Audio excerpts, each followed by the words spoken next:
Good morning, good afternoon, depending on wherever you at. The time is recording. This is episode 113 of the Restricted Zone podcast, and I'm with a great group today. Lodge, introduce yourself to the people out here, man. Yo, what's up, everybody? It's been a Yes, sir. while.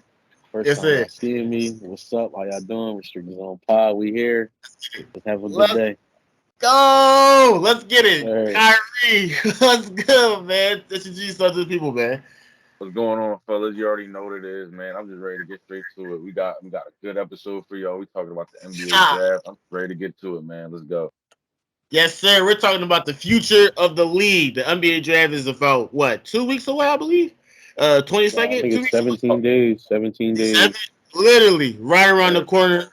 While the NBA Finals was going on, we gave our own predictions on that. That was on episode 111. Check that out. But in this episode, we're talking about the future generation of basketball, and I'm gonna let Kyrie go ahead and take over. yeah. So like I said, guys, we're gonna be talking about the NBA draft. The next wave of new talent is gonna come into the league, and for the most part, we already know who's going number one. Which in a lot of cases, we really is expected come around draft time. A lot of times, we have a good idea who's going no, number one, but it hasn't been this sure and this locked in a while with Victor Wembenyama going to the Spurs, who got lucky on lottery night and ended up with the number one pick. Sure And I don't did. even want to. Jeff I don't even want Green. to harp too Jeff much on Green. that because we talked about it a lot in our last draft episode. Um, I feel like we all agreed that Vic's going to be a very good fit there under Poppin in that Spurs system and with that other young talent that they got bringing up there. Question I do want to ask y'all though is one I had on my mind for a while considering Vic. So obviously he's getting talked this year, especially in comparison to LeBron as being the best prospect ever, like the best the best prospect pre NBA ever. And it's crazy because you can't. It's hard. It's really hard to argue. I mean, he's 7'4". He can handle the rock like KD. He can shoot perimeter jumpers. He's a defensive force, blocking shots. But one question I want to ask y'all is, considering the draft that we just covered as a podcast, the Strictest Zone podcast, the draft that we covered from 2020, where Anthony Edwards went first, then next last I'm sorry, not last year, 2021, where Cade Cunningham went first. Then last year with Paolo Carroll went first to the Magic. I just want to ask you guys, Wembenyama aside, who do you guys think is the best overall prospect coming into the NBA that we've covered as a podcast in these past couple of years? Oh man, when did we start the 2020 NBA draft? That's the Yeah, first. that, Man, was I that, wrong about that draft? I think we were both kind of wrong. I think we was a little sleeping on that draft. Andy that Edwards, man, yeah, that's and crazy. Yeah. I James was Wiseman gonna. going number two. That's crazy. We had a lot of high hopes for him. Yeah. Um, he Unfortunately. turned out to be a bon finite young superstar. Honestly, he looks like the real leader of the Wolves, not Carl Anthony Towns. Maybe Carl Anthony Towns could get shipped out at some point within next Hmm. year, probably the year after, because Anthony Towns, he definitely. I mean, I say Anthony Towns. Anthony Edwards is definitely running that Minnesota squad. I was wrong about that. I was really wrong about that draft. A lot of guys come out of that draft. Actually, now we look back at it. You got Anthony Edwards, you got LaMelo, even though he got a little bit of injuries coming on. You got Tyrese Halliburton. He's playing like a Yep. star. Kevin It's a couple Vassell Yeah. of came people. out of that. Yeah, Kevin man. Vassell came out of Yo, that draft. Yep. there's a And lot we, of people in that draft yeah. that we really slept And we walked out with Obi Toppin, if I'm not mistaken. on. Yeah. Yeah, we got No, Obi you Toppin guys in should the be draft. fine. You guys should be fine with Obi Toppin, in all honesty. Yeah, you guys had made him quickly at 25. Gotta love Yep. that. That's true. Gotta love That that. was Maxey the went in same that year, draft wasn't too. it? Yep. Tyrese Maxey There went we in that go. draft. Yep. Tyrese Y'all met lucked a lot up. of that draft. We really slept on that draft. Maybe 4 or 5 years. This draft, we talking about that maybe like in the top 10 within the last 10 years. But I Yeah. gotta say, I gotta say, 2020 was probably the best draft, just on the strength of a lot of guys who we just thought would have been, they'll get in and do.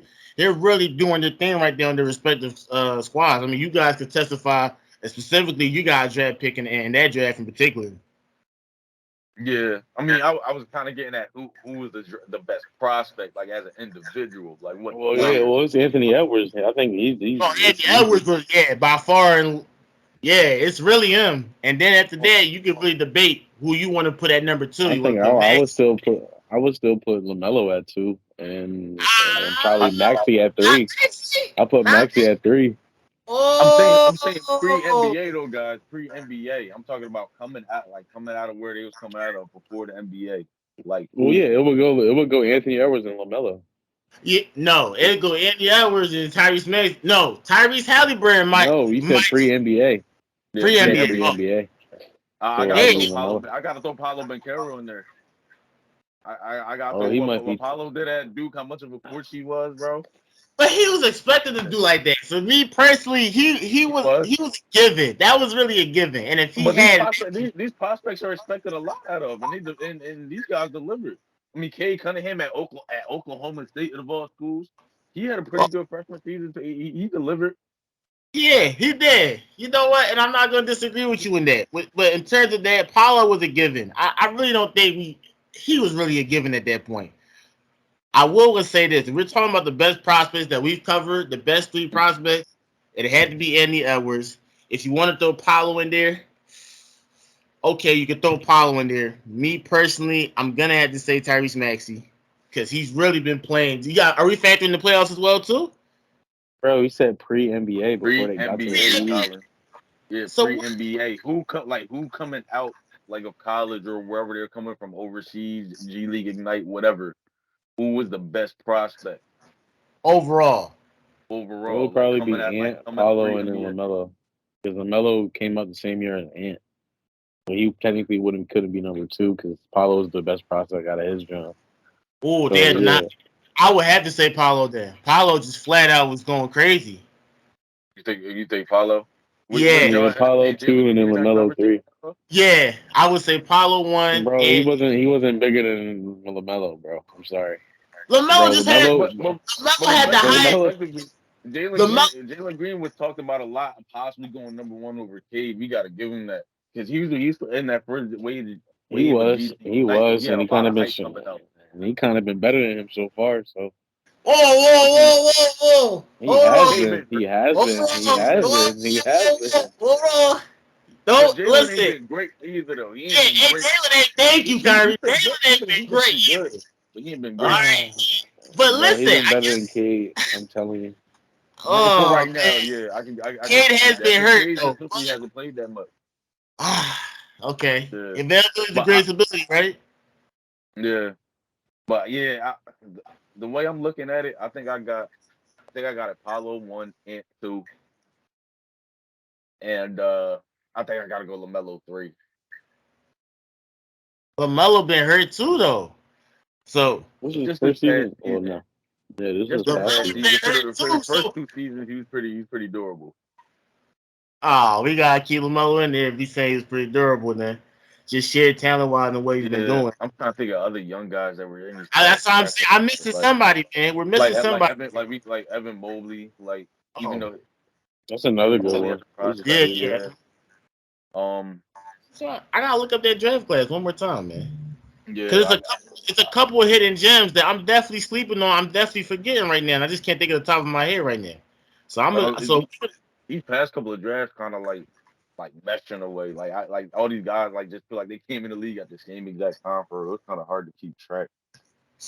all right. So let me see. All right. So we're gonna say Paolo and you guys are saying LaMelo. Oh man, who am I missing? Who am I missing? You guys don't want to throw Tyrese Halliburton in there. You don't want to throw Tyrese Halliburton in there, and y'all don't want to But throw. Hallie was slept on a lot pre NBA though. He was. He was slept on a lot But he pre. got I some slept on hype him. though. We slept I on him. remember he got some hype though. He was getting some love. I guess it was because the It was Kings in draft college. It was in college. It was that. because he Well, because shot what did in he the do? 1 or 2 years. draft because he had a great college. Remember, he had a great year. He was That's what I'm on. saying. That college year he had, that run going into that draft, that's when he finally got his buzz. Okay. Well, then if we're gonna do that, then Lamelo just got the buzz because his brother was already in the league, and then you got to Well, fact. no, not even. No. No, You he can't was nice can't since really he was say a that. kid. He was a LaMelo bro really was had playing his high own school wave. ball since like seventh, eighth grade. Colleen Yeah, bugging. LaMelo had his own Right. wave. He was shooting up from the half court, pointing at the half court, saying he was going to shoot it. All Yeah, right. and You know they what? Yeah, all kind of played alike, but I feel like LaMelo, probably the best one. outside of Jello, like him between him and Lonzo, they played alike. But Melo's demeanor was a little different towards the game. Like he just Yeah, had he something a little scored different on that way offensive better. end. He It scored was way better coming into the league. He scored way better. What in terms of just he got diverse offensive set because I think Yeah, but that was, you got to think though. Paolo kind of takes the cake for that. In terms I of was that, talking if you about saw compared the to way his he was, brothers. I was talking about oh, comparing to his brothers. compared to Because his brothers, yeah, compared to his brother, Lonzo was never really like a big time scorer. The big part of his game was the playmaking ability. But that's true. LaMelo had that with the ability to shoot from outside already. Lonzo had to develop that ability. That's fair. LaMelo had that already. That's fair. Like, Did y'all hear he might not ever play again, bro? No, I don't believe that.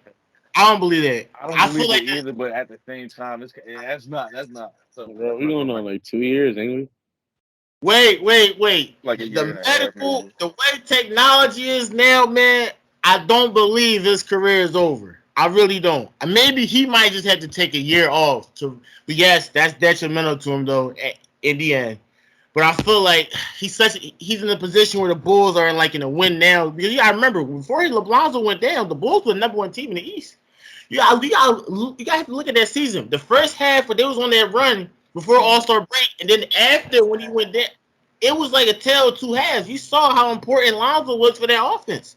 So Right. the Bulls really don't want to give up Lonzo, but at the same time, they don't have the luxury to wait on Lonzo at the same time because man, how's DeMar DeRozan, right? You know how long is he gonna keep playing like that? Zach LaVine, We talking about you Zach know, leaving.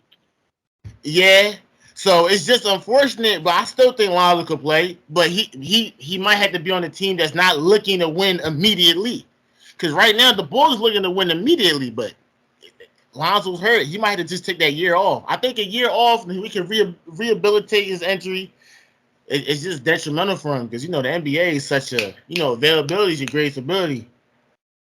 Absolutely. And before we get it off topic, that was definitely some good conversation though, because I forgot to bring that up. Honestly, I'm glad you did live. But considering Lamelo though, like I said, I gotta have him locked in at my three simply just because. And Paulo it was just something different coming out of college, bro. And That's true. and the only disadvantage might have been Lamelo was playing against Lamelo was playing in the pros in Australia before he came over and back in the day. So I think that still aided his development a lot more. Like I said, I've always said this. I love NCAA, but if you ask me as an athlete what's better going against competition, I'd rather go overseas to G League rather than play in the NCAA. right, The NCAA just so gives you more exposure.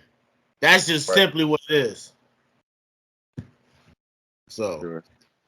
So before we move on, like just to get a recap. So Colin, who since the Restricted Zone podcast has been covering the draft, would you say is the top prospect or your top? We kind of gave top three, so give me your top three the top outside of prize Wemby. it's gotta be it's gotta be Paolo. The man from Duke University. As Gotcha. much as I hate praising Duke. Well, Coach K not there. So I. They will still wear the same blues as far as I'm concerned. Love Ah, who the best to you, bro? ah. I'm gonna go Ant at one, then Go, Pollard All at go. right. two. I'm not arguing it.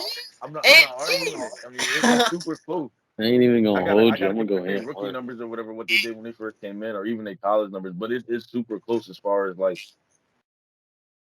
when they first came in. This is what I'm looking at. Like when they first came in, just showing immediately like, yo, they belong here. Like from Paolo's first game, dog, from he that put, bang Yeah, out he shit, that was poster he bugging. had in the first because game.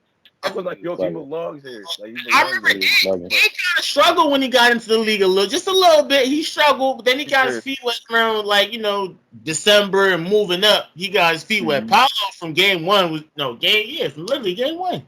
From Yeah, the but preseason. Paulo struggled a lot in February too, where he went the whole month without hitting like a 3-pointer. And Yeah. he had this. I mean, they rookies. They gonna have their struggles. And they gonna show weaknesses in certain areas. But Right. if he could have if Paulo could have any type of second season that Ant had and like the progression that Ant has, it's Of gonna be course. scary. And while Because we're Ant's definitely growing into a hell of a player. Like defensively, like just the jump he's made. I want to say as a playmaker, but he doesn't really have much to work with. That's what we got to understand. So as that's far as true. that part of his game elevating, I'm not really worried about it. But he has that demeanor. He's clutch. He takes big shots. He's smart with the ball. Fair. I love him, Edwards. So I'm not mad at Locke saying he was the best prospect that we've covered as a podcast so far. I think But defense is started focusing on his defense is finally started to figure out his game. Like you yeah, said, February started to figure out his game. That's probably why. yeah. But I'm still trying to think pre NBA. I'm gonna have to go Paulo too, Thank you, just sir. because Yes. I'm gonna have to, and it's slightly, it's just like It and is it, like like it's like it's just like it's just very slight. Like I said, I can wake up tomorrow and want to put Ant there. Feel me? Like I'm just saying, it might just be recency bias too because we just seen Paulo play at Duke, and it's been a couple years since we seen Ant Edwards play at Georgia. But I definitely have a lot of memories of Edwards play at Georgia. So but, nah. Apollo to me. Apollo was from when he reclassified a year early to join the class. So that was always been. He's always been followed. Like Kentucky yeah, fought really hard to get him, man, and we lost. yeah. So let's dive into the draft, sure, like for real now. Like I said, we already know for the most part who's going number one. This number two and number three picks has been like the real like heated debates right now, and it's number two, the Portland Trailblazers, and number three, the Charlotte Hornets. Two guys that's in the mix that's being tossed around: Scoot Henderson, Brandon Miller. Scoot Henderson, Brandon Miller. I know the last time we talked, guys, a lot of us were or we had the mindset that Scoot, or I still feel this way personally, but that Scoot's the better prospect. But at number two, wait, I got it mixed up. I'm sorry. Charlotte has number two and Portland has number three. I'm sorry about Right. that. But yeah, we were saying that Brandon Miller's possibly the better fit for Charlotte. But I want to see how you guys feel now. You've had a week and some change to kind of mull over. We've seen some more draft news. We've seen Scoot work out for Portland. What do you guys think Charlotte does here at number two? Did they keep the pick and go with Scoot or go with Brandon? Do you think they trade the pick and maybe go down for like a Thompson brother? Like, what do you see them doing here? Because this ultimately right here decides the draft. Like, I feel like whatever Charlotte does right here, like it kind of decides what Portland does, even though they're kind of throwing some smoke out there about wanting to trade the pick. Decides Mm. what Houston and Detroit wants to do at 4 and 5. I mean, it's a crucial pick right here. So I'm gonna swing into Lodge first. Lodge, tell me what you think Charlotte does with this number two pick right here. So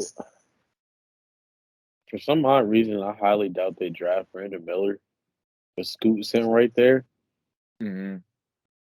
But in that scenario, if Scoot does go to Charlotte, I see Brandon Miller almost damn near falling out the top five. Whoa. I could Wait.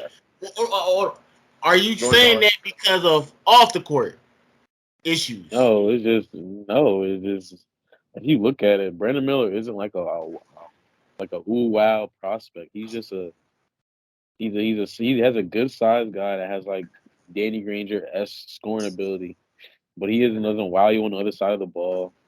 Is he's I'm not gonna say he's not a good player. I feel like he's a decent prospect for to be a number two, number three prospect. I don't see him as that. And honestly, I feel like if he were to go somewhere early, it would be Charlotte. But I really don't see Charlotte buying into him. And for them to go get the best prospect available would be Scoot. And to me, yeah, I feel like he will fall out because I have either Portland grabbing Scoot if he's available or one of the Thompson brothers, which more than likely would be a man. That's interesting. Tyler, tell me what you think, bro. How many guards Hornets have? Terry Rozier, Dennis Smith, Kelly Oubre, James Bouknight. Yeah, I think Ubre's a So, free agent this season, but so yeah. I'm assuming two of those guys. You gotta move two of those guys if you're gonna make room if you're drafting Scoot Henderson. Uh, man, Scoot Henderson, LaMelo. I was crazy about it at first, and I said, huh, LaMelo and Scoot. How do you guys honestly see that working out? Man, I was talking to Elijah about it a little before the podcast, and it's been on my mind heavy this past week, and I just been trying to put it together in my head, and I'm fully convinced it's something I have to see happen to Mm, really form an opinion on, because I really don't know just how them in the backcourt could really work out. I wonder if you have LaMelo play off ball more. I mean, I'm pretty he sure he's can. gonna have to. And he can. I mean, LaMelo's a good 3-point shooter, but is it is he going to be consistent enough spotting up? Because LaMelo, he gets a lot of his 3-pointers in rhythm, in transition, and step Right. backs and stuff like that. So is he going to be able to convert? Like, I'm not going to say fully, but saying maybe 15-20% more of his threes are in spot up situations or just one dribble pull up situations. He doesn't really get that extra time to create, because you have a guy like Scoot who's not he's a decent outside shooter. I'll give him that. He's a decent outside shooter, but that's not something he tries to really. It's not something he tries to really do. He likes to get downhill. He likes to attack the paint. He likes to take contact and get to the line and finish layups and dunk. So it's something I'm gonna have to see happen right in front of me to kind of to form an opinion on. I just feel like one of those things. But as if I'm the Hornets, like in this situation, I definitely I changed I've changed my mind from the last time we talked about it. I would take Scoot here at number 2 simply because again in my eyes he's the best prospect here, and it's a situation where I feel like you have some pieces on your team that's good enough to throw a guy in there and say, oh, he might not fit right off the bat, but F it, we're gonna make it work. So, So so, I mean so, you gotta are go you ahead. banking Miles Bridges coming back on the team?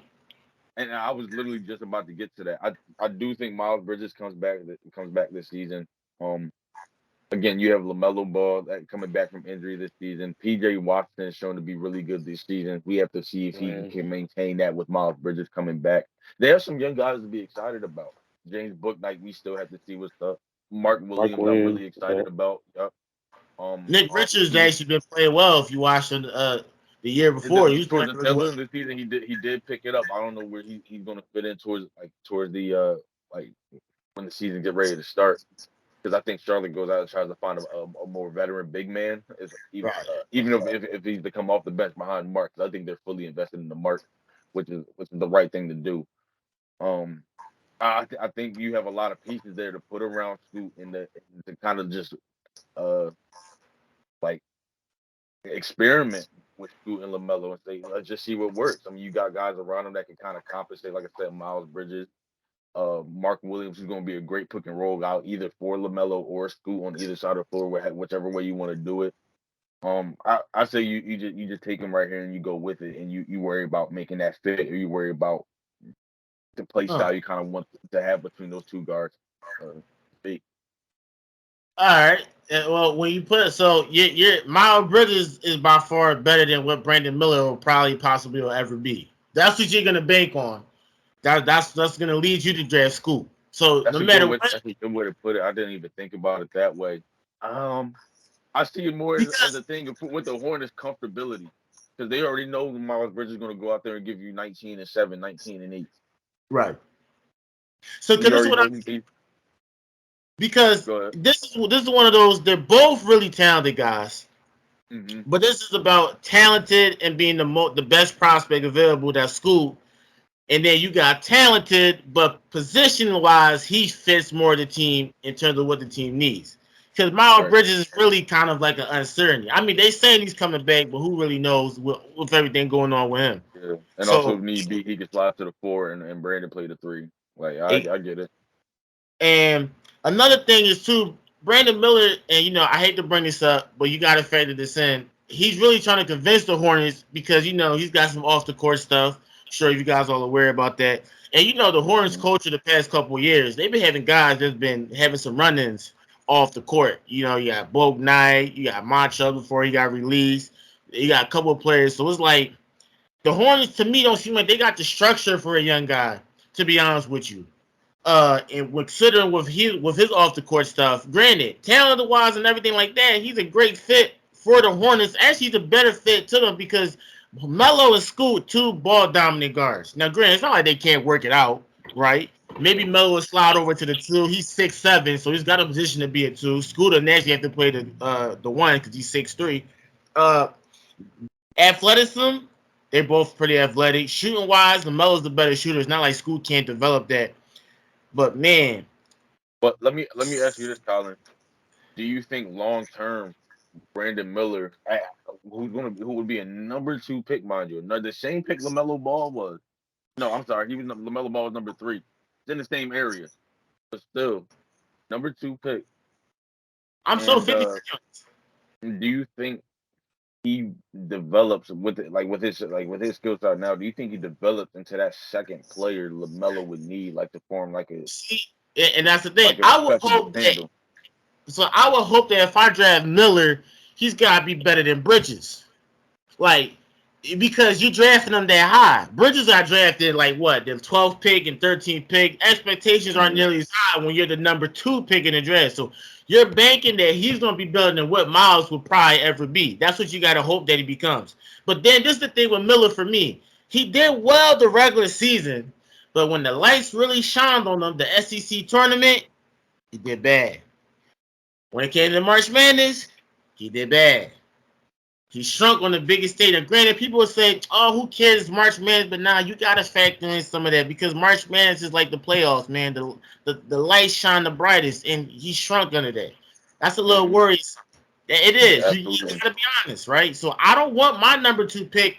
I'm watching him. I don't see that killer instinct to go. He struggled with trying to create his own shot. He really struggled in the half court. He's not really a ball handler, right? He did struggle with his ball handling ability. Man, you're really banking on him. He's gonna be better than Miles Bridges, right? Because Miles Bridges at one point he was legit signed up for a max. What? How much was it? The max super He max was, he extension. was in, that year. He was a contender for most improved player and a max contract. Yeah. Thank you. So lie. See. So now you're banking he's gonna be better than that because Miles Bridges could still improve. He's not even 25, 26, I think. So.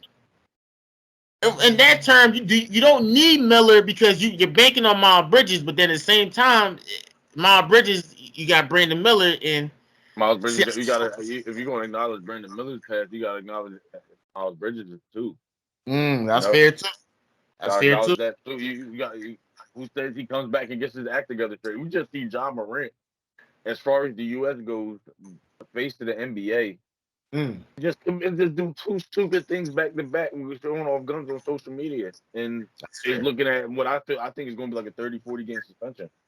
So, like I said, if you're going to consider Brandon Miller's where he was kind of, don't quote me on this, but he was kind of relieved of any wrongdoing for the most part. You got to look at Miles Bridges, who there was a lot of evidence pinned up against him, and he actually had to sit a whole season. That's fair. Whereas Brandon Miller didn't have to miss a game. Okay. So, well, when you put it like that, I'll roll with school. But I'll say this. I feel like if the Hornets do go Brandon Miller at number 2, they're not maximizing their talent and they're not maximizing that number 2 pick. I just feel like they're not swinging for the fences. 1 and 2. I think that it'd be playing it safe, to be honest with you guys. Okay. Because I personally I see. I just see Brandon Miller being in that same caliber of player, like a Miles Bridges. You don't see him being better than Miles Bridges. He could be slightly, but in the same caliber. Maybe just because he'll be similar to a Cam Johnson type of guy. I want to say Cam Johnson, but I say you can be like Cam Johnson or Cam Johnson. You want Cam Johnson at number 2? That's what I'm saying, bro. He doesn't show anything crazy. But this how I'm about to put it though. Look what Cam Johnson was doing when he got traded to Brooklyn. He got the ball put in his hands more. He had to handle the ball more. His scoring went up, so he looked better than what he did, or what he was, or he was able to show more than what he was in Phoenix because they had more of an established group. I'm thinking a guy like Brandon Miller on a bad team, on a bad team is a second option, kind of like Cam Johnson is, but on a very good team is more of a third option, kind of like a Harrison Barnes was. You got to slight this guy's potential, man. So what's the NBA comparison for you, Kyrie and Lodge? Give me that NBA comparison. Danny Granger. We've been naming them, Dan. Like Danny Granger, he's an all-star. Harrison Barnes, you know what? I can't push back against that because he struggles so much when the lights shine brightest. So I can't push back too much against you. I can't. And I'll say this though, I was kind of upset to not see him in the combine And I believe it's because like the top players don't usually go to the combine, but he's also sick with like mononucleosis or something like that. So he lost a lot of weight. But one thing I wanted to see like a little bit more, like in depth, like in combine, like in the combine and like drill situations and stuff like that, is his handle, so I can kind of get a gauge whether I feel like his handle has the potential to become better and he's able to use that to create shots for himself off the dribble at a more efficient rate. So I wasn't able to see. I wanted to see how well he is on defense, like his lateral movement, how well he is to handle guys in one-on-one ball, like navigating screens, stuff like that. So there's certain things like other guys we're going to talk about later. We're able to see and have more of an eye test and more of like a recency, like see things more recent. Whereas Brandon Miller, last time we see him was March, and it's June Okay. right now. So That's fair. it's like I said, like I was talking to Elijah about it like before. It's a confusing position, but where I'm gonna go into that from with that is, say the Hornets do pick Scoot at number 2. What does that mean for the Blazers at number 3? They draft him in. I think Say they're But again. content with drafting him or Scoot, to be honest with you. uh, They're content with drafting Brandon Miller. Who? they got somebody The for it. They got Blazers. Tease I don't Tybalt, know. Cam They Reddish. drafting him in. Oh, you said a But man no, the drafting him. Rockets need a man. Because him and Jalen Green would be perfect for each other. That would be a They not thinking backcourt. about what the Rockets need, bro. They're thinking about what they need.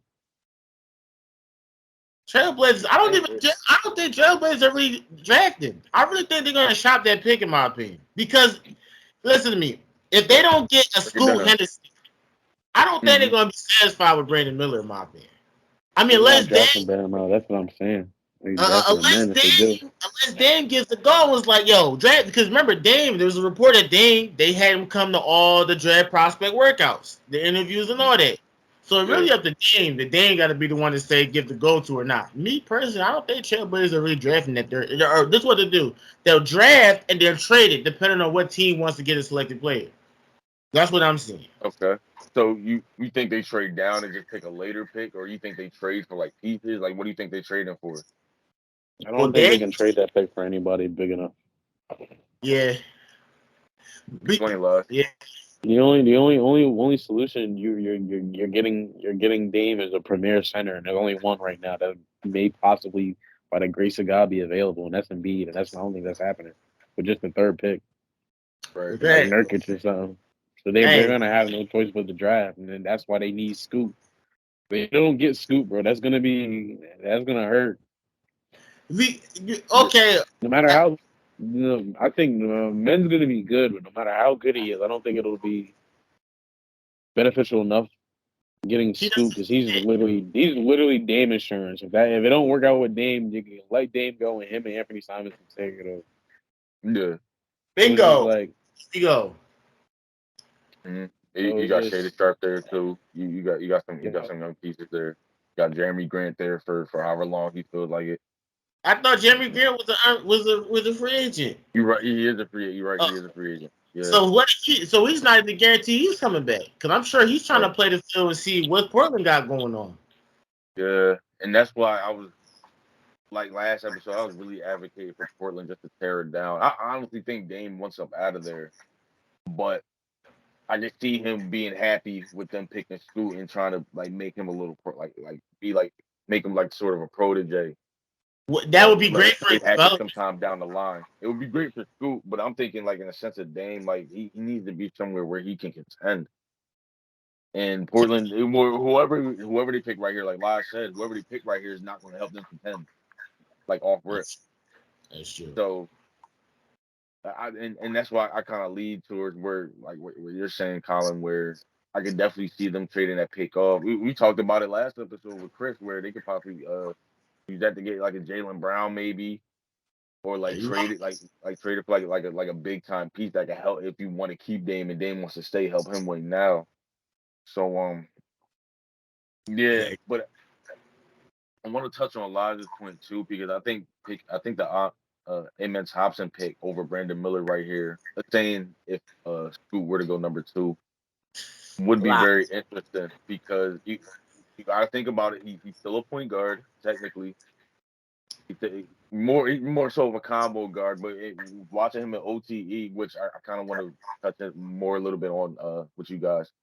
Mm. Seeing at OTE, he had the ball in his hands a lot. He created a lot. He created in the pick and roll a lot. So I don't see why he would come to the NBA and have anything like that changed because Joe to do that at a high rate. He put up 7-8 dimes a game. He shows great vision. Just Right. great instincts and timing in that pick and roll and pick and pop situation. I mean, he has point guard ability. So I don't see why the Blazers don't look at that and say, I mean, why wouldn't a 6'7" point guard that's also a very good defender and an insane athlete? Why wouldn't he work next to an Ant Simons who a little short, about 6'5", 6'6", with a Shaden Sharp who's about 6'6", 6'7", sometime down the line could play that 3 spot. Why wouldn't that work? You know? Shaden is So, 6'7", 6'6", so he could slide mhm. to the. But they got Matisse Thybulle, Cam Reddish, and they got another four of them, if I'm mistaken. I forgot his name. They got a lot of young guys that I just, yeah, I'm not sure what. That's a good nucleus right there though. But like Lars said, they need a big man. Yusuf Nurkic is not are not going to cut it. He's hurt all the time. Zero time. So yeah, I, I mean, yeah, me personally, I think if they drafted me, that'd be a mistake. I don't like him on the Blazers at all. I mean, honestly, it's either Scoop or Miller. That's it for Blazers. No other person, You don't unless, draft Melo. unless, I don't. unless. You must not have seen him in, bro. I don't think you I've understand. seen him in. I like him on the Rockets. Him and Jalen, the Portland for Bro, it's the me. same. It's the same. It's literally the same concept with the Blazers with him and Jalen Green and him and Anthony Simons. No. It's literally the same thing. I It's like literally the same thing. Jalen Green Anthony in a Simons isn't. Okay. I think that is so because really the Portland Trailblazers they really looking for Scoot or Brandon Miller or they Bro, I or guarantee you. See, I don't know where you getting that from, bro. They have yet to talk about Brandon Miller in any of their news, bro. They're looking at that man or Scoop, bro. that's the So I smoke don't know. screen. You going up? You going up what you like to see? They're deceiving. Listen, that's the smoke screen. Listen, don't Bro, be I surprised. got Colin. You are let not me putting ask y'all nothing this on though. Let them me that ask y'all drafting this. All Brandon Miller. right. Hold on one second. Let me ask y'all this. Since we're talking a man right now, how respectable do you think the overtime elite league is in the eyes of NBA GMs when we're talking about a man and all star? And I think it's another kid, Acidius Doko. No, he's from G League Ignite. I'm sorry. Um, was it Mojave?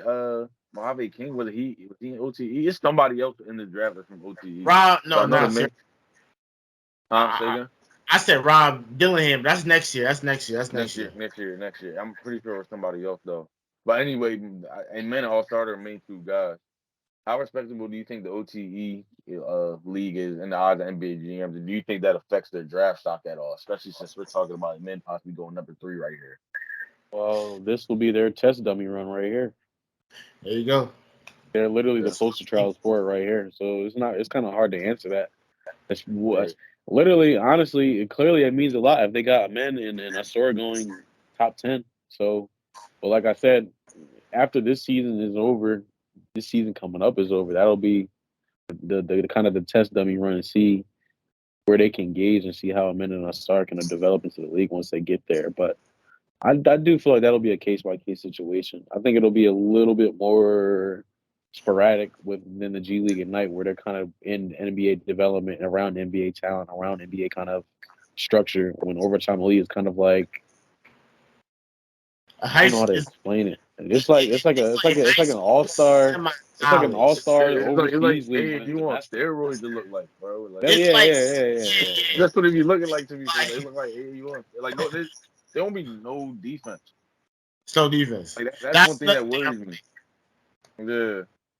A G League, you at least saw the defense. Jalen Green actually struggled within the first couple of games with the G League.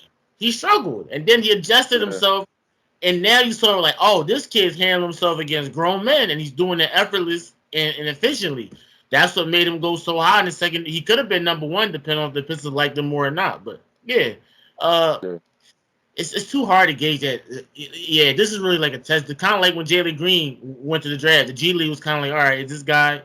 Jalen Green was kind of like the like the test dummy.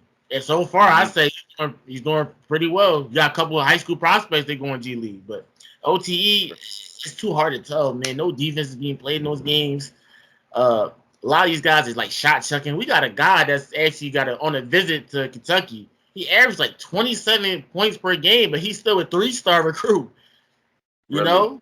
Yeah. His name Jordan Burks. So it's like, you know, it's kind of hard to gauge it. Mm-hmm.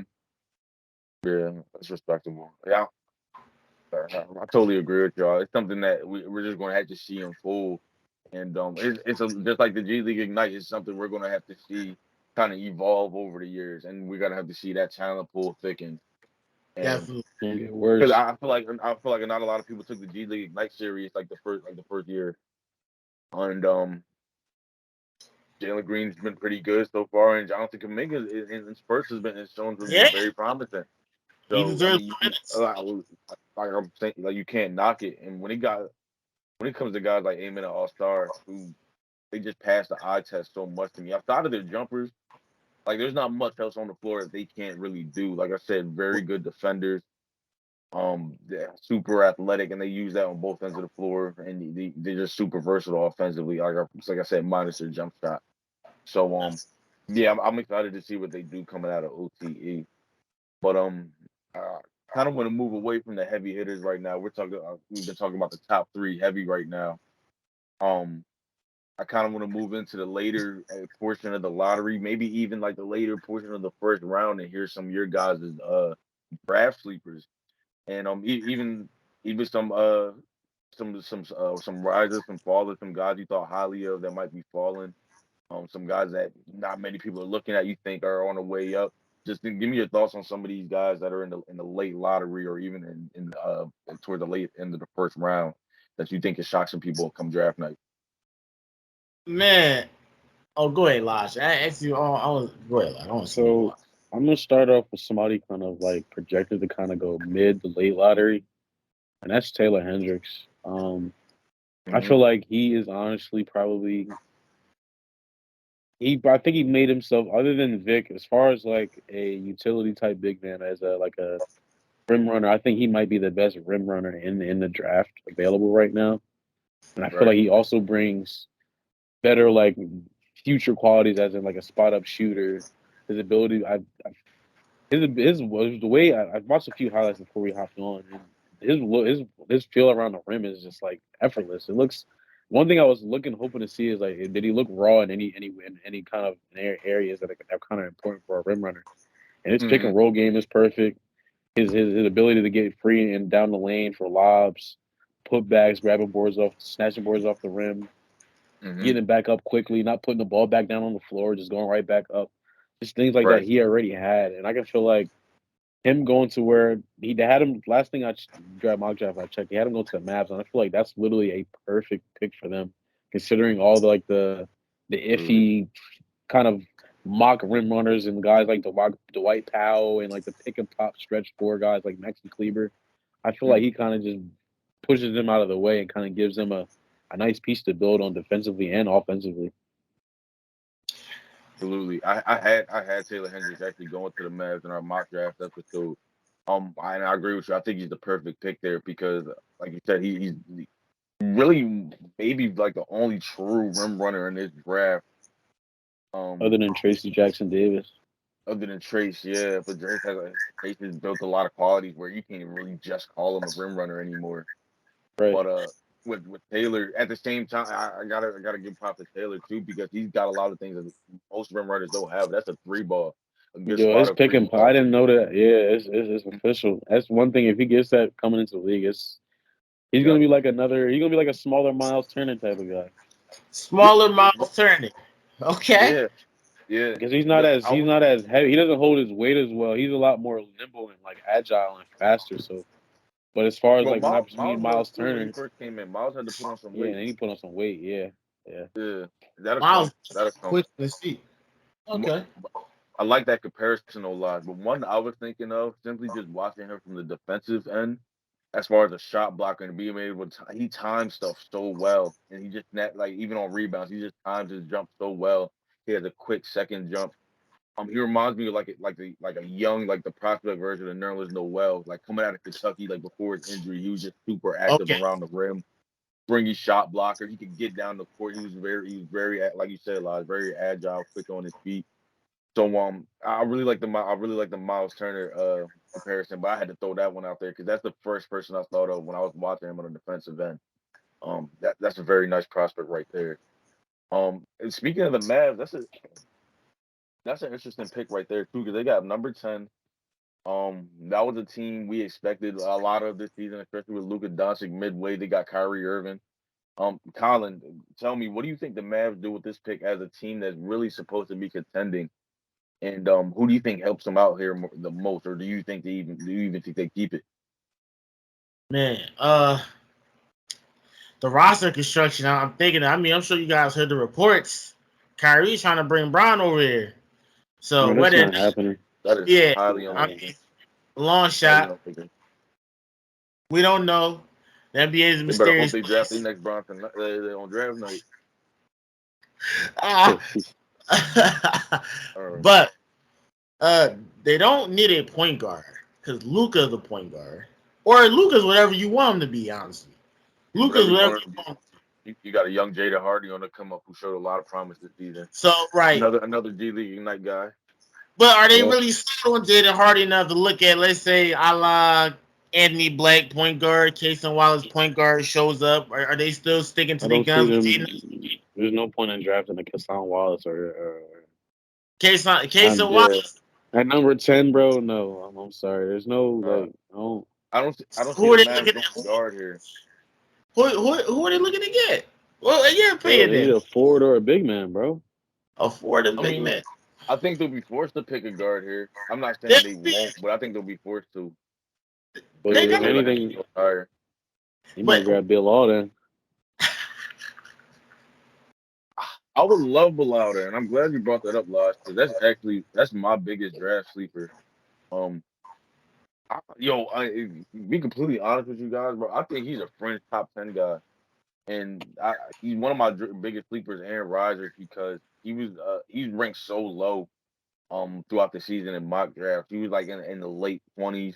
Just recently, he got up like towards like the late lottery, and like from 14 through 19, I'll say he got up through that range. But I think he's an 8 through 12, 8 through 15 type of guy because even though his numbers don't really like wow you, and being that he played overseas, I watched a lot of his games because he plays on the same team as Wemby. I watched a lot of the games this season, and I remember hearing that he started last season, but he ended up coming off the bench this season, and that kind of explains the dip in numbers when I first started getting on to him. But when I watched him out on the floor in the minutes that he was out there with, and the times that he even started towards the late end of the season, he was a very very effective wing player as a defender, as a connector as far as a playmaker, since being able to not even not just pass the ball to the right guy, but make the right pass for the next guy to set the next guy up. And he just showed a lot of good instincts out there at 6'8" with I think he has like a 7 foot wingspan or something like that. He's still very frail, but he has a lot of good defensive instinct. Very light on his feet. He has a nice spot up jumper that he can rely on. I think when he comes into the NBA, he has a lot of good tools that I think NBA teams are really going to be prying at towards like the tail end of the lottery. So and Dallas could very well be one of those teams. But the team that I've been hearing honestly is the Oklahoma City Thunder at number 12. I've been hearing a lot of talk that they could value him right there. And me and Lies were talking like before the episode that they might have to get rid of some guys soon because they do have a lot of young talent, but they're not going to be able to hold on to everybody. And a guy like Bilal, um, you pair him with a guy like Usman, who maybe coming off the bench, who he didn't get a lot of playing time last year, who's also supposed to be a very good defender, another French guy, another project kind of sorts. I think you keep adding on to that defensive depth, then OKC doesn't have the problem where they have now, where they can score with anybody in the league, especially with a guy like Shea, but they can't defend anything. Especially you get a guy like Chet back, 7 foot plus, can block shots. I think that's the right move for the Oklahoma City Thunder, where they're adding on to the you already got Lou Dort, that's one guy, but Yeah. now you're adding on defensive depth and guys that can guard. A guy like Bilal can guard 1 through 4, like easy. Usman Deng down the line can guard 1 through 4. So adding guys like these, a guy like Bilal, who's a Swiss Army knife to the core, and who already has he has things that he can rely on, like from day one. Like I said, his spot up jumper, his defense, being able to get out and make plays. I've seen a ton of plays where he breaking up passes in the passing lanes. He was getting out in transition and making the right passes and stuff like that. So he's just a really heads up, really like just solid all around player. And I'm really excited to see what he does with his career. But I think he does fall somewhere in this range. And it's good for him because if you look at it, he's only averaging like 6 points. He was only averaging like 6 points a game or something like that. 6 points a And game. there's always one guy like that in the draft where their numbers don't really, like Jeremy Sohan last year. His numbers don't really show nothing to you. But when you But watch him play, when you watch him get out there and defend, you watch him get out there and do what he does best. You understand why a team like the Spurs covered him, or a team like the Mavericks or the see, Thunder or the Rockets can cover him. it all depends on where they land to. That's all. Hmm. So it really depends on which franchise gets a hold of them. You go to a great development team like the Spurs, OKC. All right, then you're in safe hands. So it really Right. depends on where they land to. It's really a gamble, though. Like you say, nothing wrong with what you're saying. It's definitely a hell of a gamble because it depends on which franchise is grabbing them. Yeah. I just had to put that because, like I said, he's personally one of my favorite players. I've been watching like during this draft process. Like I said, I've been watching him within the Wemby games towards the tail of this season, the first game of the playoff, and he's impressed me a lot. He's impressed me a lot in little spurts, and even though his numbers don't show up a lot on the scoreboard, he's a guy definitely to watch out for. But I want to get your opinions on another guy. We're going to take it to college now. And it's a guy whose name runs bounce in high school. Keontae George, who at Baylor didn't have a great season. He showed a lot of inefficiencies. He wasn't super consistent, but he still showed some type. He still showed some scoring ability, some secondary playmaking skill. What's your thoughts overall on Keontae? Do you think he's still a lottery pick right now, or do you think he might have fell, Well, given his somewhat disappointing season at Baylor? go ahead, Lodge. Um, I still do feel like he's talented enough to be a lottery pick, but if I had to give it a definitive answer, I can see him definitely falling out outside of the lottery. Considering you bringing up guys like Bilal, who's getting that recency bias buzz. Keontae's buzz kind of died down once. He Marshall. hasn't really he didn't give you what you were expecting for this college season. So I think a lot of what he may drop off is a lot of recency bias. People in the combine, people like Amari Bailey, um, Mm-hmm. guards, people off the top of my Like Hoshifino, right, Like, right, uh, right. and, Nick Nick Nick and Smith, Smith Jr. I was gonna guys say like this, Kyrie. Oh, go ahead, Lodge. no guys just like that. I think have more like a kind of more of a stuck idea in the mind of other teams because Kante hasn't. I haven't seen anything honestly from any of the combine highlights or anything special from him since the college season ended. The So I the think only things thing I've like that seen, kind of hurt the him only thing as I've far as seen his from draft stock. my bad line. The only thing You I've good? seen post NBA was he had a workout. It was just a solo workout where he did like he like his frame like he kind of slimmed out a little bit, and they put him through some shooting drills and stuff. And he looked good. Like he was knocking stuff down with consistency. But I got to see it in games now. That's the type. Like that's the thing. I don't remember seeing much of him like during the combines or anything like I don't know if he scrimmaged or anything like that. But yeah, he's a guy though that I think he could go like I said from like the tail end of the lottery to possibly like in the middle of the first round. Like it, It I depends think on do you think Nick Smith is still a lottery pick. If you think Nick Smith is still a yeah, lottery pick, that means you got to throw Keontae George in the lottery pick. Even though Nick Smith didn't, his issue was he just didn't play as much at all. If you'd even give a fair judgment of him. yeah. And that's the problem. Like when we get down to like this late lottery area, like there's a lot of guards there that haven't really separated themselves from the pack sort of stuff. Not at Like all. we got like the names we're bringing up, like you said, Hilshapino, who was pretty good at Indiana. Dariq I think Whitehead, another Tariq guy. Whitehead, who can go anywhere from like 15 to like second round, like nobody knows. But this is a guard heavy draft, and I think that makes it a lot harder for guys to kind of stand out because a lot of these guys are like quite frankly have like the same like type of skill set. Yep. Um, Same like a lot of them size. are like So like a lot of six them are like four, microwave. six Like three type. Yeah. yeah, yeah, yeah, and it was kind of relief though. Like I was watching some tape the other night, and a guy like Kobe Buffkin I was watching kind of falls into that as a scorer. Who's a guard. But one thing that I saw that separated himself was his perimeter defense. I didn't know he was that good of a perimeter defender. And that's And why just seeing how active his hands are to the perimeter, how easy he was able to pluck guys. I think he has a chance to kind of make it to separate himself too from this guard pack that we're talking about. That's in this first round. What you guys think about that? he's one of the risers for me. Him and Leonard Miller. Two of the risers for me Hey, in this Roger, draft. Yeah, I two of like my it. Explain some Leonard more. Miller Explain some more. more.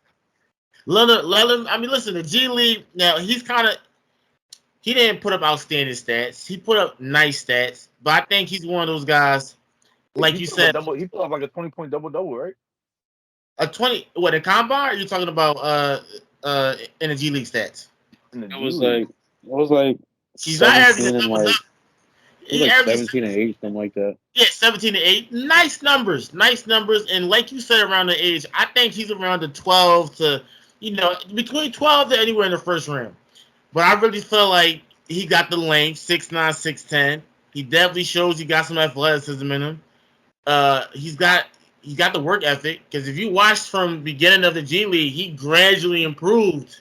So you can Right. see the work ethic is there, and he desired to become a better player. So that's something you gotta always love in a young guy like that. He's 19, really young. I think he's just turned 19, or his birthday is right around the corner. I think November, so around the time. He's still pretty young. I think with a guy like him, when he got all the physical tools, the athleticism is there. The shooting, he's got to work on it a little bit more, but the jump shot's not horrible. It's not broken. You can That's what I work with want it. to see too. It's really which team gets a guy like that. And I would want nothing more for OKC. OKC at the 12th pick in the draft. Yeah, and I remember you saying that last draft episode too. I really like that.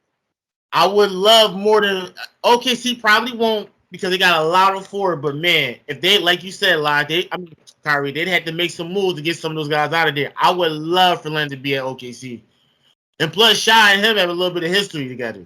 So that, come on, Canada, right? yeah. Canada, yeah, yeah. So let's make it Lodge, happen, OKC. what you think about that, Lodge? Leonard Miller to OKC at 12. You think that's a reach for them? You think that's It That's could a be a possible? definite. That's a reach because I don't think anybody in that rate is really looking forward to him. I like him more in that Miami range. I think Miami is in like the mid to high Miami's a 20s. good fit too. I feel like Miami Miami would. block for him. Miami's I awesome feel like too. they need somebody with a. Because we're currently watching them in the finals right now, and they're I wouldn't say they're lacking size, but they need some size. Hmm. Like they kind of make up for it now, as we've seen in their defensive adjustments in game two. Of course. But as far as like a guy like Leonard Miller who has defensive potential and is also like a longer scorer, a bigger scorer alongside Bam, who also can stretch the floor potentially, run the floor, catch lobs, do things around the rim as well with Bam. I Yeah, just feel like he's a good energy piece to them coming off the bench. Especially if they kind of want to, even whether they win or lose this finals, I feel like that'll be another piece to keep them in the race and keep them fresh and keep them kind of transcending forward instead of them not staying stagnant. I feel like he's a nice piece for them. Um, absolutely. I'm glad you brought up Leonard Miller to Colin. He was one of my guys. I'm gonna probably give you guys one more name. Yeah, we'll all go around and we'll give one more name. So Lodge, you started off. You go to Collins, and I'll give one more name out. I I will might. say this much. I love. Listen, I've Oh, always oh, said oh, oh, oh. Actually, So I kind of lost my. I swear I had somebody else, but I'm gonna give my man's. Wait, actually, Or you want to throw it out there? Because I think I know who you're talking about. Oh, which one? Lively. Well, I was gonna tie him into bringing up a team, but now that you say Okay. that, I'll do that for you, Reed. So as far as we've seen in the past playoffs, the Warriors kind of fell out in the second round against the Los Angeles Lakers. It kind of I would want to say it was pretty much a disappointing season. I think they kind of wanted to be a conference finals, or if not a finals or bust. Um, and I feel like as far as the way they've been drafting as of recently, I feel like they made the right approach as far as Wiseman, Moody, Kuminga, guys like that. I just feel like as far as the timing and which some of those guys, as far as projects, they didn't line up in where they were trying to go. Um, but I do feel like they need to try again and grab another young guy at the center position, someone big, someone that is willing to play defense, grab boards, run the floor, and catch easy lobs, putbacks, things like that. And I feel like Kyrie just brought up Derek Lively out of what was it, Duke or Kentucky? Duke University. Duke That's University. Duke. Duke. And Golden So State got number 19 in the first one. so I feel like at that range, you're kind of you're out of the Taylor Hendricks run to me, in my opinion, unless you're trading up. And I feel like drafting Tracy Jackson Davis at that 19 spot is a little high. I think you would just go out with the bigger guy and the guy you can kind of anchor your maybe bench defense and or even have him out there in Draymond in starting situations, depending on how he works. So Right. I do feel like we also talked about them drafting Ryan Rupert, which I would also like them I to. like Ryan Rupert I there a like I lot. like that I like that option as well instead of Derek Lively if they don't really trust that big man, another young big man as a project, and they would rather go to a wing prospect that can defend. Yeah. Because right now they have a lot of wings, not a lot of wings, but the majority of the premier wings are score guys that can't really kind of defend on the other side. Ryan Rupert he's going to come into the league as a defensive specialist, a guy that can run the floor a little bit, maybe Got like 16 eventually wingspan, spot up 3 point. 7. Yeah, right. That's So fair. I do feel like this year is going to be a very interesting year for the Warriors. I highly doubt they can't really trade anything. They're going to have to take a pick here, and I feel like this pick won't necessarily guarantee them another playoff run, but I feel like it'll be like a Christian Brown situation where you see him in game 2 when they're clawing out when Jokic is on the bench and you see guys like Christian Braun just making himself involved in the game. Guys like Yeah. that, I can see Ryan Rupert doing that in the playoffs for them or later in the season, trying to get their seeding right. So Yeah. yeah, I out really of like them two, that. I think Derek Lively and Ryan Rupert should be their two options. Another random maybe another shooter, even they don't need it. I can see them getting Jet Howard, but as what I've been hearing, he's been dropping considering his lack of defensive potential. Of course. But which I feel like that can end up being worked on because he's not a small. His frame, he's not really a small frame He's guy. He's only like 6'7", 6'2", I 6'8". believe. 6'2". No, Jet is way taller than that. He's like 6'6", ain't Yeah, he's like 6'6", 6'7". 6'6". Negatory. he? Jet 6'6". I Howard. think he's 6'3". Bro, Jet, I'm giving bro, him Jet Howard is 6'3". like six. Jet Howard is like 6'6", 6'7", bro. They got him What? listed at 6'8" Oh, right now 6. on Tankathon. That's what Really? I'm I Yeah, thought that's saying. what I'm saying. So I knew he they was on had the him at little side. 6'4". I could have sworn I saw 6'4" at one point. Oh, never mind. Maybe that's his other He's probably son. looking at his high school ranking. Yeah, no. Nah, that's Oh, go ahead, crazy. well, Rob. actually, let me scratch that. I completely forgot about because that was actually the name I was going to bring up before we were talking about Derek Lively and the Warriors, and that was Chris Murray.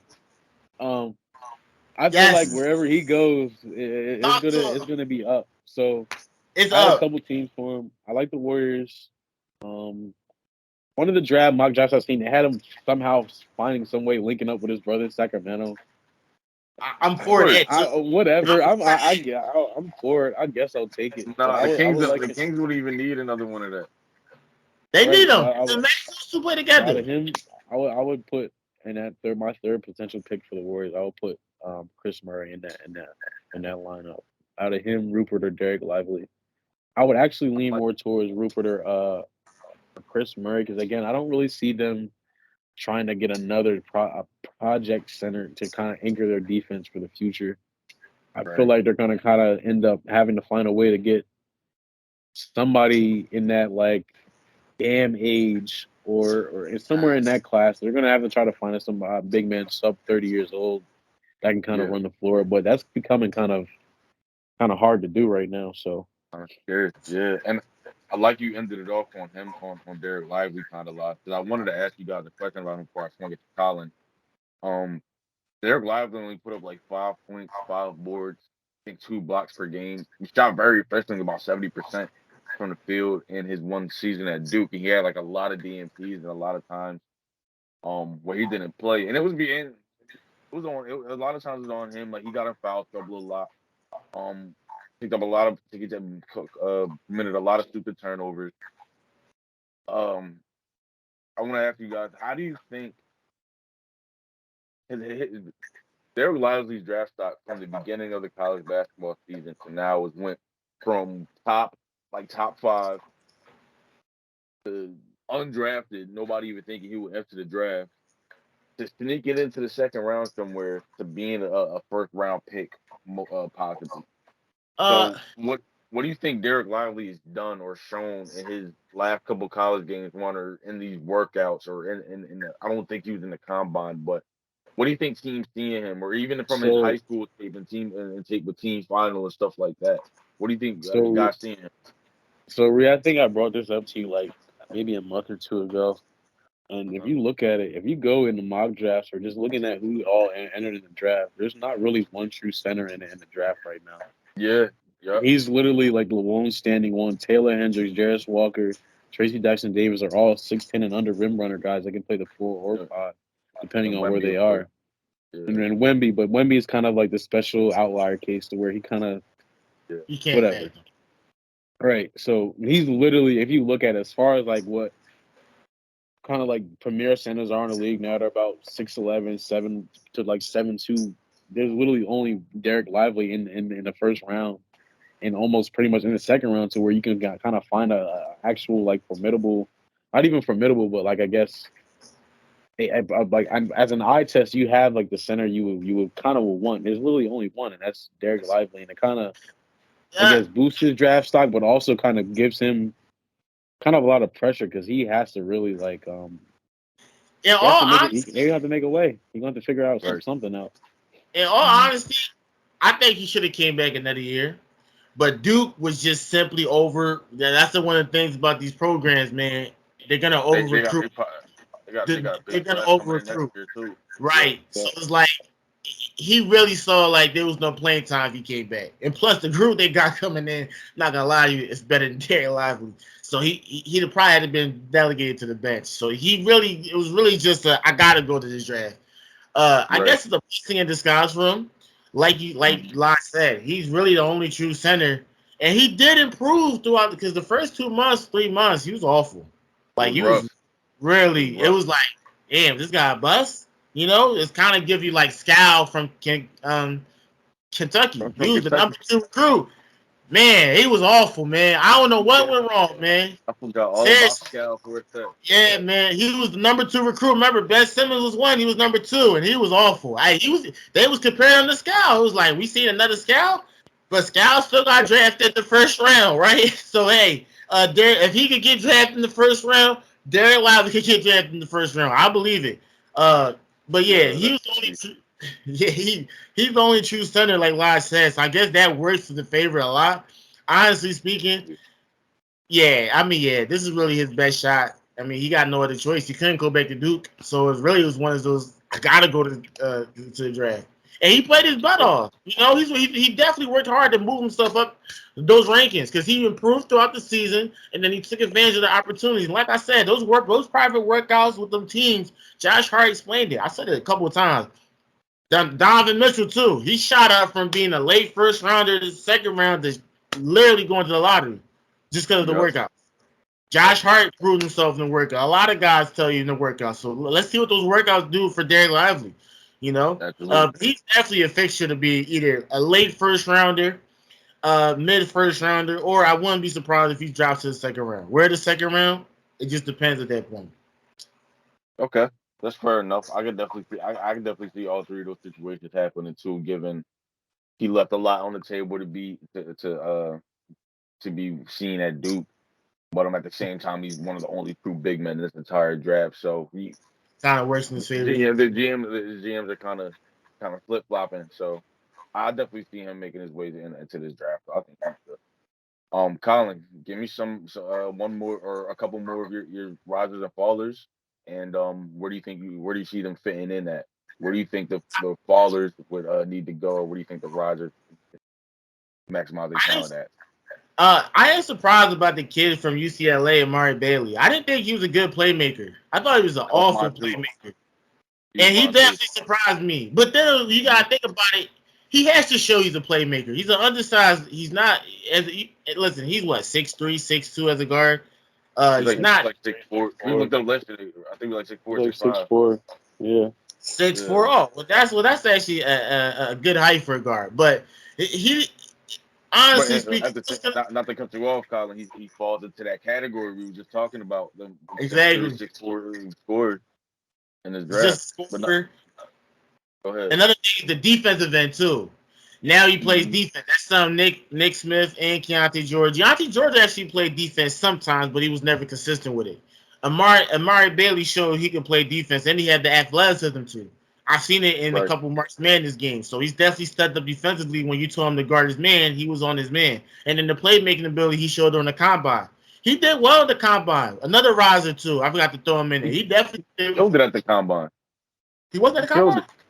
Yeah. I said, "Ooh, I thought I was seeing ghosts then." Oh man, if he's not there, he must got a twin. No, he killed it. I think he did out of all the freshmen, he probably did the best for himself in that combine. Because a lot of people really didn't. They was like, "Listen, you got to go back another year." Which me personally, I was one of the people that said, he should come back another year. But he did well inside the measurements. He did well in the combine. Now it all comes down to the private workouts. And I think he could definitely fix himself into that first round, too. I mean, like I said, he had something that both. Oh, go ahead. I'm glad you said that because I was literally just about to ask you guys. So I know how Lon feels for the most part, but I'm not crazy for thinking he a first round talent, right? Who? Nah, he is. Amari Bailey. No. He showed that he could play make.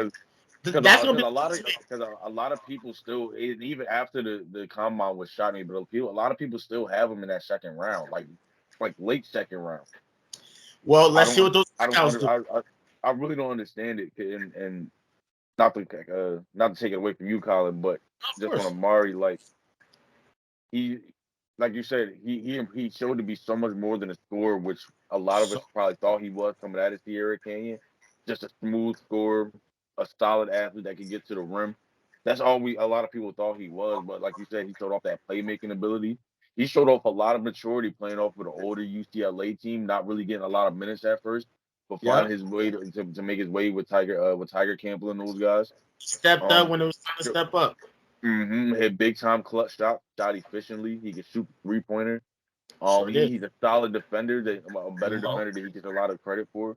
There's just a lot of the in between things that he's got to work on. Like I want to see his handle get a little bit tighter, more consistent. I want to see him make better reads out of the pick and roll and stuff like that. But and I told Lies this, and a lot of people might think I'm crazy, but I honestly see a lot of Jamal Murray when I see Amari Bailey play. Like just the things like the way he brings the playmaking. Not super athletic, but the sneaky athleticism. Like he's not super explosive, but he could bring it out when need be. We seen Jamal do it last night on that breakaway dunk. Like the jump shot, like he has a lot of those. Like the ball handling, like I said, it's got to get a little bit better, but it's there. He's got a lot of the same traits as Jamal Murray. Jamal Murray. He has. It's just what I see when he has a lot of the same traits, and he's got a lot of the same tendencies as him. Yeah, like I said, I wholeheartedly think he's a first round pick. As far as team though, that's been the problem I'd have. I've seen the Jazz a lot. I've seen the Jazz could use them. I mean, but the Jazz they're like a fringe playoff team. They're like a fringe. They're fringe. Hey, there was no hunt for the playoffs. There was a hunt in the playoffs. They'll probably be play-in. They'll probably be play-in. I said, hell no. Listen. What about a team like Boston at like 35? Boston got so many points. Don't he got? They got Derek White. They got Peyton Pritchard. They got Marcus Smart. A lot of them are older though. You think they got to get up out of there at some point? Oh yeah, But they but get rid of Malcolm Brogdon. They Campbell. going down. It's over. Uh, Bro, they better But they not don't get got. rid of But they don't. I mean, it seems like they keep a few young guys on their roster. Like Lodge mentioned, Christian Braun in the last night situation. I mean, he showed a step up when his name was called. So I don't. wait. It's gonna be weird for a guy like Amari because, like I said, he's in that same archetype. A lot of these like guards in this But in his he draft showed. class. But he showed more than. Well, that's the well. Talent wise, how does he stack against Keontae and Nick Smith? Talent wise, Bro, when he I was think in high school, he was like the best player in his class. I think he's better than Mari was a top. Well, he was what Bro, in his class? when he was in high school, bro, he was like top 5, wasn't he? Amari Bailey?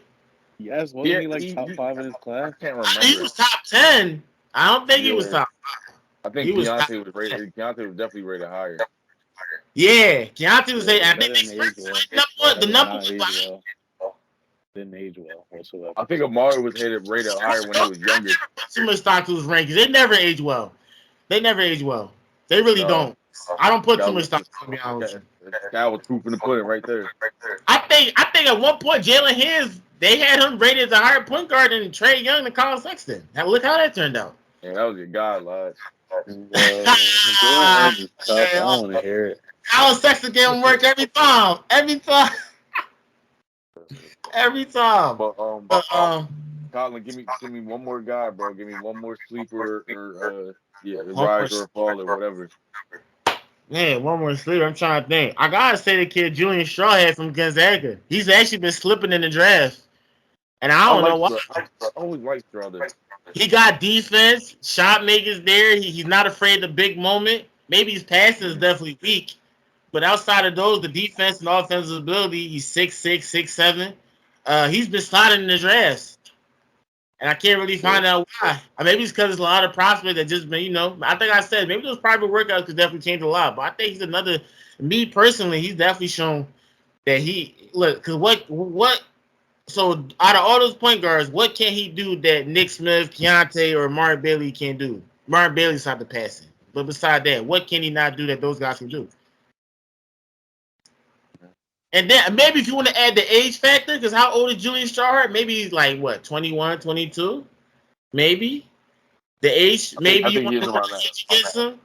But outside of the age against him, what does he lack that those... He's 21. He's 21 right now.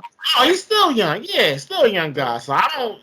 But he's been slipping. Maybe it's because, like you said, it's a lot of guards in this draft. But if you ask me, he's got the size. Sneaky athletic. His jump shot's clean. Not afraid of big homie. Jump shot's clean, man. But he's been slipping. I think he's one of the sleepers to me, if you ask me. Don't be surprised he gets drafted in the first round. They got him going in the second round. I think he can sneak his way into the first round. He's got to have a really good couple of workouts, depending on between 20 to 30, between those picks. 25 to 30, if you want to keep it like that. For sure. That Jamal Murray comparison is still sticking with me. That Jamal, I don't know, man. You got to find a different comparison for Amari Bailey. I'm trying to think for you, but I can't think of it right now. For what? I mean, he do everything Jamal Murray do, bro. I don't know, man. It was just at a much lower level. I'm not saying he's as good as him whatsoever. I'm just saying he has a lot of the same traits.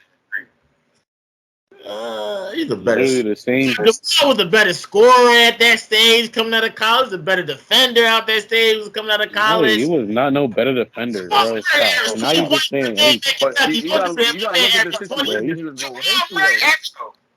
You gotta look at the situation he was going into. Kentucky brings in nothing but freshmen every year. Amari was the only freshman, like one of the only freshmen getting like true burn. Oh, still put up 14 a game. You gotta remember, Devin Booker was putting up 13, 14 a game points per game for y'all coming off the bench. The whole lottery picks. Look at him now. Yeah. So it's not always in the numbers. I just can't think off the top of my head now. So I'll concede to the Jamal. I just can't think of the top of my head, but I'll concede to that. Yeah. I will concede that. So I had one more person I wanted to touch on before I swung it to Colin and he wrapped this show off. This has been a great show, guys. Thanks again, Colin, for letting me host this, John. I can't wait till we come back next week with our mock draft, bro. I want to see what y'all got. But the last person I want to talk about, and he's a podcast favorite as far as we go, Imani Bates, man. Wait a minute. We forgot about him. Hold on. That kid's tough. Lottery talent. Don't at me. He's tough. All right, let me stop. Talent, don't at me. Lottery talent. Man. He's a bucket, man. Lottery talent, don't at me. He was giving work. Whatsoever, but we gotta be honest with ourselves. There's a reason. He's not gonna go first. He's not gonna go first round. He won't go first round. You know why? Political reasons, off the court reasons why. But I don't even really think it's that anymore. I don't even really think it is. I don't think it's that either. No, because he got. You can't say that. You can't, because you got to understand. In this draft, one of the highest requirements when they was looking into these guys, of course they do background checks for these prospects, obviously, because they're investing in them. But now that was like priority number, like they're interviewing associates of associates now. Right. All because of, Ja Morant and all the stuff that he's doing. Because no one thought Ja Morant would be out here, turning, doing what he's doing. So and plus a potential top 3 pick in the draft. Top 3 pick in the draft doing that. So that's why I said no. Yes, it is political and off the court, because now they're really factoring who you associate with, who you are as an individual. They're interviewing associates of associates now. Like, they're not playing around, because they can't take. Look at what Ja Morant's doing to the Grizzlies. Next year, they might as well look for some point guards for this draft. What picks do the Grizzlies got? Because y'all gonna be out for about 30 to 40 years. Grizzlies got 45, which would be a perfect spot for them. I was personally thinking the Brooklyn. I really like the Brooklyn Nets possibly with one of their late picks. I think that's the squad he can go to, and have some opportunity early since they're a younger team. They don't have their benches doesn't really run that deep. I think he could go out there and get 18 minutes a game, something like that in Brooklyn. For a guy like Imani with all the talent and skills in the world, the worst thing I would want for him is to go to a franchise where the player development is just not what they're known for. You need to have him in a nice. You can't really say that right now, because this is Jock Vaughn for season. That's true. But look at Cam Thomas last year. Cam Thomas just doesn't play defense. If he played defense, he's a bucket though. He'll give you any bucket, whatever you. But man, that man to let someone else get the same amount of buckets. That's the issue. That's what I was kind of getting to. We got to say the same thing about Imani though. Because and I'm not trying to down him or anything like that. I'm a big huge fan of his. He put up plus 20 points, over 20 points a game for a bad Eastern Michigan team, but he didn't show a lot of promise during the season. I'd say on the defensive end and as a playmaker. I don't know what he's done in workouts so far. I've only seen what he's done in the combine, and as a scorer, he was just letting it fly. Easy. Jump shots. Bro, his jump shot, dog. Cookies. Just like his the bottom drills they was doing, the shooting drills they was doing, just the endurance that he was showing, his form was never changing. Never dying out. And remember, he jumps a little. It's like when he jumps for his jump shot, he really. It's semi unguardable, because he really gets high on his release, and it's just smooth, man. It's just a pretty jump shot. Yeah, but I think that is interesting, Colin, that you brought up the politics aspect of it. I was thinking, like I mentioned, he might just go undrafted, to be honest with you. No, he's not going undrafted. I don't think he's going undrafted anymore. Not going undrafted. But don't be surprised. I hope he doesn't. I think he deserves to get drafted. He's definitely lottery level, at least first round level talent. He won't get drafted in the first round, though. We know that. Right. But the team is really so serious about this kid. We don't know yet. Because that's what I'm saying. If they go in the interviews, Bro, this is why I couldn't be a GM, bro. You don't Why? get it. You go there. I'm grabbing him. I'm grabbing him at 3-4. I'm grabbing him at 3-4. Whoa! Wait a minute, Bro, buddy. Bro, Brandon Miller is not better than Imani, bro. Don't at me. I swear to God, he's not. Huh? Colin, right now, you look at me telling me right now, Brandon Miller better than Imani? Huh? And what does Imani do better than Brandon Miller? All right, yeah, Colin. Yeah, see, not right now. See, I'm not about to. Yourself. Go ahead. Yo, The life is you. Bro, Want to elaborate for this gentleman right here? Bro, Brandon Miller really not him like that, bro. I'm telling you. Oh, now he's not him. That's what he's You not. put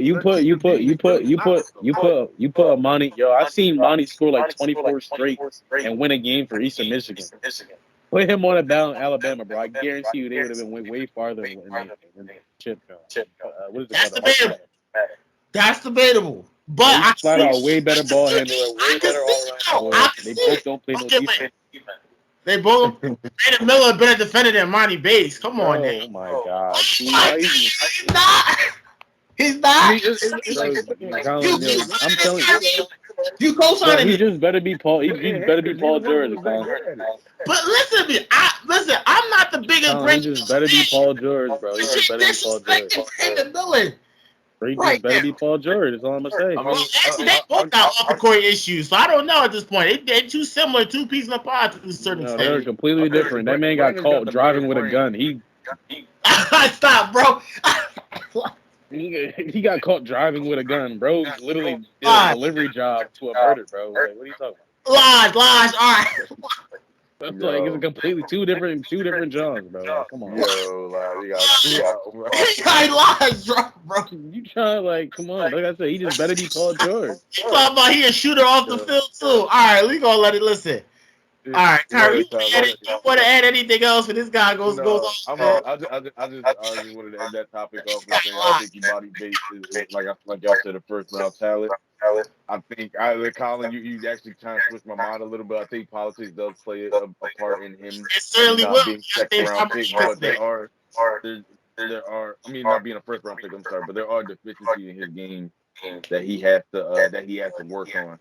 You drafted Bates at number 3? Bro, GM, bro. It go. Big scoop, Imani. Oh, man. I'm saying, what if the Lakers? I couldn't. I would love Lakers to take him in the first round. Like, I ain't taking him top 3. That's such a risk. That's such a risk. Like, bro, it wouldn't have been a risk if this all worked out. All right, no, I don't want to go to Memphis. I'm talking about college. Oh. Yeah. That one here in Memphis. Yeah. Bro, if he would have averaged 20 in Memphis, bro, we wouldn't be having this conversation right now. You know what? And we got to keep in mind, like we mentioned with Gigi. That was a whole nother politics situation, too. But that was off the field stuff he ended up getting into, and that's what I'm told. Bro, that had nothing to do with him off the field. The whole him not starting on Memphis no more was because the whole team they wanted all the vets to start. They made him come off the bench. You remember when the season first started? He started. And they was making him play point guard. Right. So he did. Okay, I had to think back in Memphis a little bit. Well, yeah, I forgot that he actually played for Memphis for a little bit. It's been so long. Yeah, he did play for Memphis. You guys that he's really supposed to be a college freshman right now. Last year he was a high school senior technically when he was playing at Memphis. You got to remember he was class a year. So. Better than Brandon Miller. Lies. He's a lot younger than his class, yo. Lies. Listen. Ain't Brandon Wilburn a freshman or sophomore? He a freshman. They're both freshmen. No. See, he's a year older than Imani. Amani's younger than Brandon Miller. Yeah, Brandon's 20. He'll be 21 towards the end of the year. Brandon's 20? Right, exactly. Like I said, he's not better than Imani. Brandon Miller, hold on. he's 20 years old. That's OD. What? So these guys are graduating late as summer. They just being held back a year. What's up with these guys graduating? A lot of people do that. They stay in school and they do a 5th year. I don't know what Brandon did. Fly shaking his head. Amani don't do none of them games. He skipped a year and went straight to college. Listen, Amani will get drafted. If he doesn't, we all know the reason why he didn't get drafted. But I think he'll get drafted. First round. I hope he gets drafted in the first round. If he kills it in those interviews and he really shows the maturity and he shows like, yo, that was in the past, that was the younger me. You know, I was hanging around the wrong type of crowd, you know, that, you know, maybe a team will just take, because remember, some teams do take chances on guys with, you know, with a questionable, checkable background. They just got to show it in those interviews. That's what's really going to be the biggest thing for him is those interviews. Same as Brandon Miller. He wants to convince the Hornets to draft him number 2. They're a little skeptical because they already had their own issue with some players on their team already. You know what? Like 12.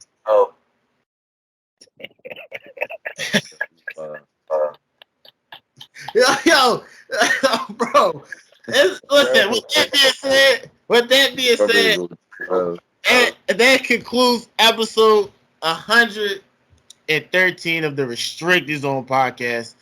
Can't thank Lodge and Kyrie enough. Lodge for the complete banters, man. This guy's killing it, man, with the great analysis too. This guy, Kyrie, thanks a lot for hosting it, man. I love doing these episodes. Hopefully the fans enjoy this episode as much as we enjoyed recording this. Definitely don't forget to leave a like and subscribe to the YouTube channel. We upload every week. Just subscribe and you'll be up to date with us. You can check us out on all streaming platforms. I'm talking about Apple, Spotify, Google Podcasts, iHeartRadio, Amazon Music, you name it, we're on it. And the best part about it, you're free. You don't got to pay. All we ask you is just download the episode, stream it, and just support it and share it with your other group of fans that also that love sports. So with that being said, enjoyed it. Hopefully you guys enjoyed the episode. Enjoy the rest of your week, and we will be back for another episode. So stay tuned for that. And the only way to do that is turn on the subscribe. Well, I said some outrageous.